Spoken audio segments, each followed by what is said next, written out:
வெசாக் பௌர்ணமி தினத்தை முன்னிட்டு இன்று முதல் விசேட ரயில் சேவைகள் ஆரம்பிக்கப்படவுள்ளதாக ரயில்வே திணைக்களம் தெரிவித்துள்ளது. இதற்கமைய இன்று மற்றும் நாளை இந்த விசேட ரயில் சேவைகள் முன்னெடுக்கப்படவுள்ளன.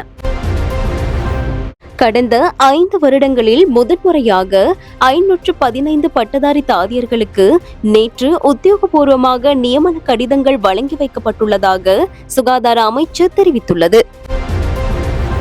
இலங்கை கிரிக்கெட் நிறுவனம் ஏற்பாடு செய்யும் லங்கா பிரீமியர் லீக் கிரிக்கெட் தொடரின் 6வது கட்டத்திற்கான வீரர்களின் தேர்வில் 421 உள்நாட்டு மற்றும் வெளிநாட்டு வீரர்கள் சேர்க்கப்பட்டுள்ளனர்.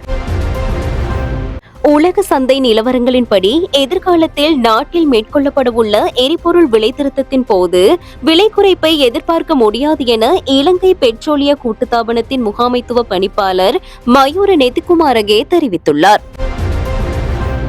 மத்திய அதிவேக நெடுஞ்சாலையின் ரம்புக்கண்ணை முதல் கலகெதர வரையிலான பகுதியின் நிர்மாணப் பணிகள் நேற்று ஆரம்பிக்கப்பட்டுள்ளன.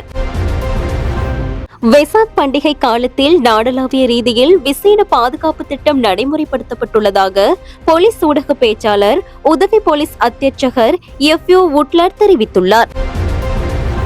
போர் நிறுத்த ஒப்பந்தத்தை எட்டுவதற்கு முன்னதாக அமெரிக்காவும் ஈரானும் இன்னும் சில சிக்கலான விடயங்களுக்கு தீர்வு காண வேண்டியுள்ளதாக அமெரிக்க துணை ஜனாதிபதி JD வான்ஸ் தெரிவித்துள்ளார்.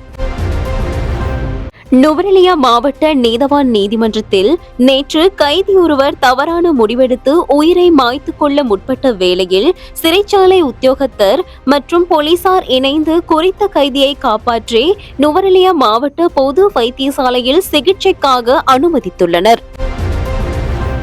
கொழும்பு கிரேண்ட் பாஸ் பகுதியில் நபரொருவர் தாக்கி கொலை செய்யப்பட்டுள்ளார். குறித்த நபர் காயமடைந்த நிலையில் கொழும்பு தேசிய வைத்தியசாலையில் அனுமதிக்கப்பட்டதன் பின்னர் உயிரிழந்ததாக போலீஸ் ஊடக பிரிவு தெரிவித்துள்ளது.